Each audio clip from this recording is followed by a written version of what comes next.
Hi there, welcome to the Mountain of God. My name is Kamil. Today is 11th of May 2021. Welcome to video number 21. Today I want to talk about gifts again, but from a different angle, different perspective.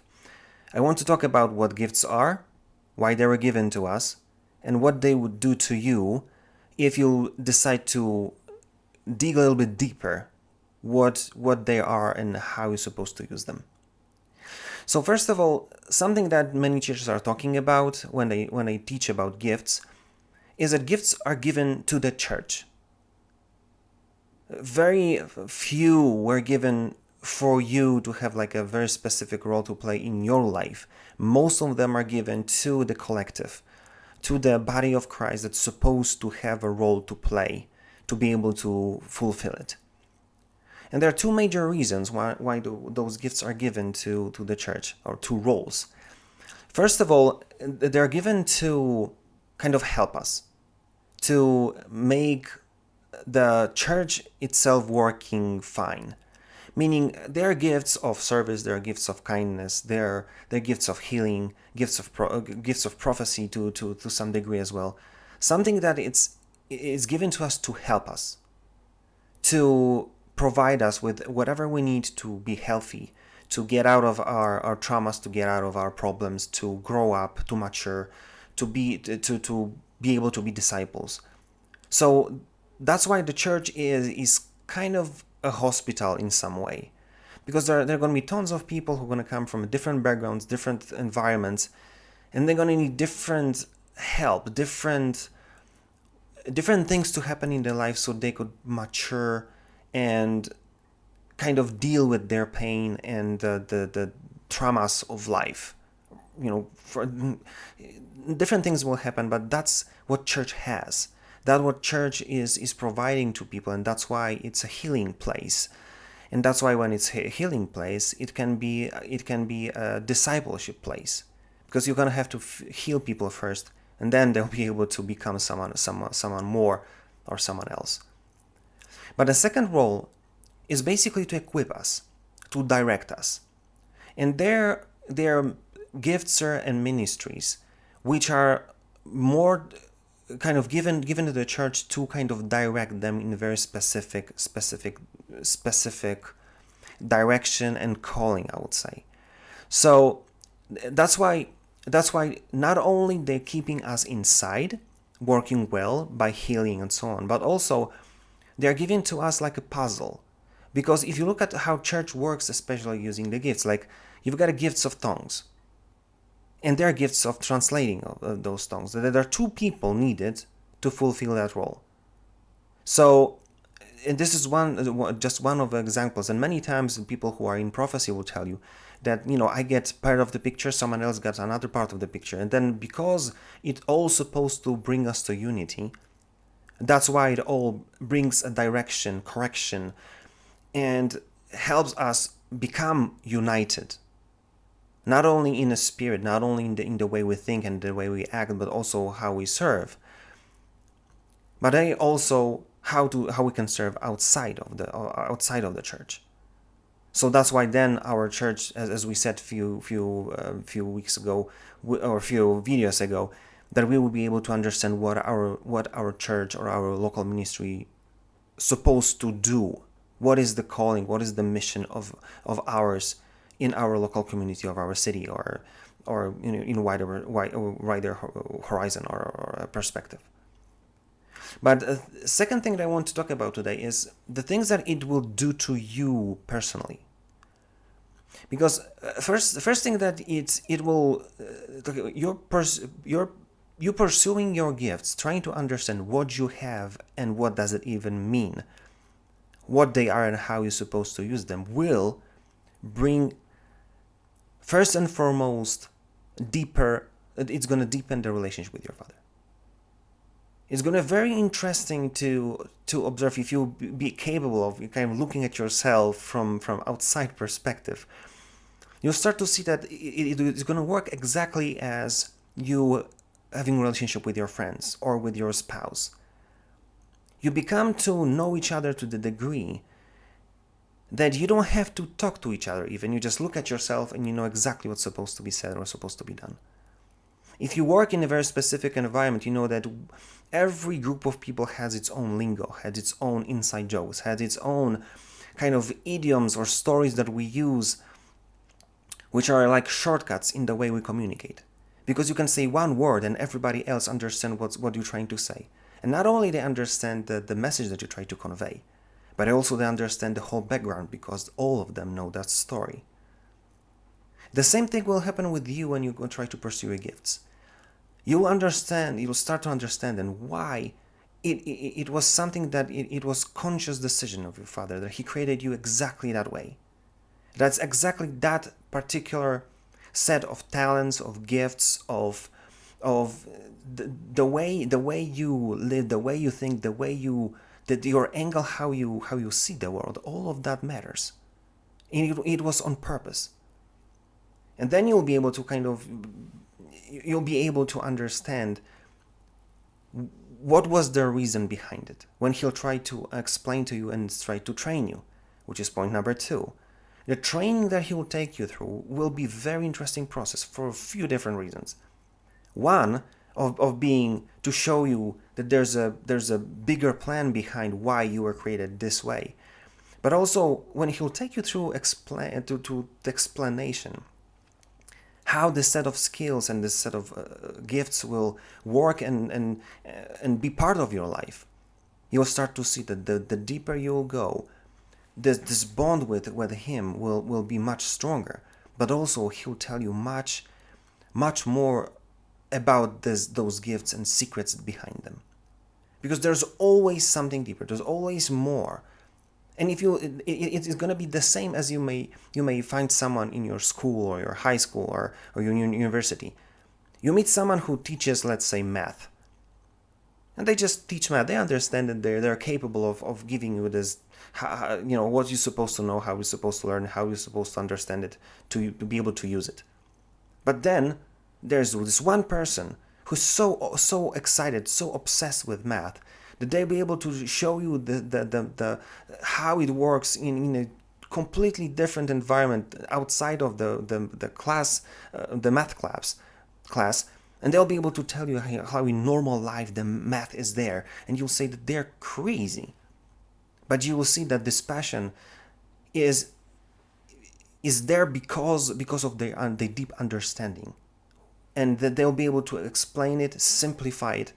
And you'll start to be passionate about things that you'll never be passionate about just because of their passion. The same thing will happen with you and your Father. He will explain those small details, those secrets hidden here and there, and you'll start to see like simple story of salvation as a completely different thing just because you'll start to see through the lenses of your own gifts. So there's a long and exciting journey that He will take you on just by explaining you why He wanted you exactly that way. And then point number 3, not only it's going to deepen your relationship with Him, not only it's going to tell you amazing depths of His plan and His understanding hiding behind the gifts that He given to you, but then it's going to kind of lead you towards your own calling, because the more you understand about yourself, the more you discover how you've been created and why, you'll start to see that it makes place. Everything falls into place like puzzles. Everything fits. And that's why, because I understand ABC, I've got gifts like, ABC, I've got talents like XYZ, and then, okay, it makes sense that I might be used here or there. And the calling, it's on its own is a subject for at least few videos. But I want you to understand that there's so much heaviness, so much impact on your life if you decide to pursue your gifts. But there's one warning. You see, one of the most deadliest versions, or the most deadliest examples of pride is false humility. And I've seen that over and over again. People say, no, it's not me, it's God. I get it, but you're wrong. You've been given gifts, so you'll be able to accept it, and so we'll be able to understand it. Because those of us who understand what gifts are and why they were given to you, you understand that gifts are not something that you'll be proud about and just talk about, I've got this, or I've got that gift. No, you understand that with everything you've been given, it comes with responsibility. So then you'll concentrate not on kind of giving yourself a name tag, but you'll be concentrating on delivering what you're supposed to deliver, because you will be keep accountable, because you've been given something that's supposed to be used to help other people. So you see, there's more to gifts than just what we thought. And if you really follow it and have like really humility to accept and humility to pursue that, you will see that it will change your life personally, and then it's going to change lives of others. And that's a great segue to point number 3. Everything goes back to the basis. Gifts were given to the church. And now see, what would be the difference in between like a Sunday church who's basically is there just to be there, just to survive, and most of the people are just praying, so we would be taken out of this place before the Great Tribulation, in comparison to the church, which is at least to some degree filled with people who really went wild towards looking and finding what their gifts are, and spending tons of time with God, asking Him, what does it mean? What am I supposed to do with this? And asking for training. Because then this kind of people, if you're going to put few of them in the same environment, the same place, they'll be able to change everything. And there'll be two major impacts on your local community, your local church, your local ministry. If you've got few people who really knows what they're doing, then you'll start to see that your local church will start to function as it's supposed to. Because if you've got a few people there, you'll start to see that the sum of all of their gifts will fit together and will be able to make your local church to work like a very good oiled machine. Because we would know that if we need word of encouragement, there's a guy or girl who is perfect for that. They gift it and they'll help you whatever. If we need healing, that's the person. If we need prophecy, that's the person. If we need knowledge and wisdom, that's the person. If we need something which requires, I don't know, dealing with finances or administration or just normal labor, like we need to paint the church, there are people who are equipped to know what to do with this.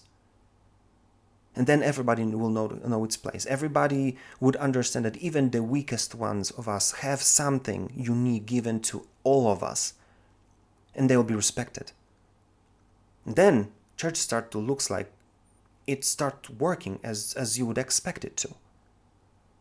And second impact would have that now when churches start to work like this really well-oiled machine, that every cog knows its place and it works perfectly, then we start to see now we're going to be ready to, as we said a few videos ago, to see that our church is supposed to have a vision, supposed to have a mission. We're supposed to be ready enough to ask our Father, okay, so what are we supposed to do? What is our role in our community, in our city, in our country, maybe even more? And then God says, okay, I can see that you're ready, you work on it, you prepared yourself, so now I'll tell you that you're supposed to, I don't know, just go and preach the gospel, get as much people as you can. Maybe you're supposed to work with people in jail because you've got a big jail in your city. Maybe you're supposed to work with homeless. Maybe you're supposed to go and heal and basically prove and kind of preach the gospel and just show the power of God by the ministry of healing. Maybe you're supposed to be like a training center. Maybe you're supposed to be like intercessory group, which is rather closed and open to others because you've got a very specific role to play in some spiritual level of warfare. But you will only know when you'll be ready as a group, as a church, or as a ministry, with those people already in their place, knowing their gifts and being capable of using them. because then you'll be ready to ask for knowledge, ask for training, and fulfill your role in your society, as a group, as a church, as a ministry. So listen, this is what I want you to take from this video. Gifts are not trinkets. They're not just funny subjects that we can talk about on our Bible group.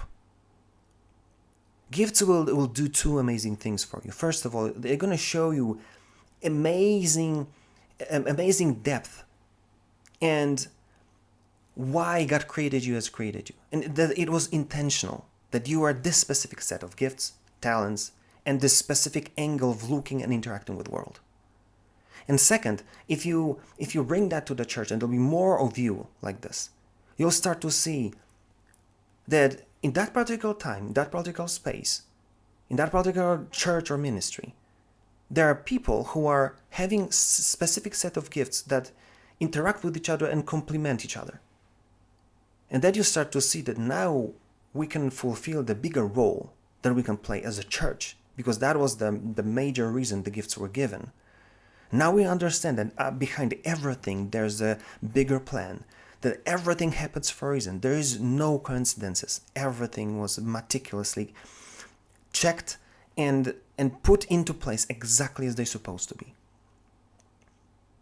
But to do that, you and me, we will have to pursue our gifts. We'll have to go to our Father, spend time with Him, ask Him, what the gifts are you given to me? Why? What am I supposed to understand about them? And train me so I would have enough humility to accept them and enough humility to understand that I'm supposed to deliver and I'm supposed to be accountable. So I would not walk in pride just because I have a gift. So then, think about it and do something about it. Because then you understand that gifts are not only amazing, like a doorway to build and deepen your relationship with your Father, but also, I think, the only way and a perfect way to change the escaping church to a victorious one. If you liked this video, like, share, comment. If you didn't, comment as well, tell me what you think and what is your experience. And if there's anything you want me to talk about, just give me a shout. I'll be glad to do it for you. That being said, see you tomorrow.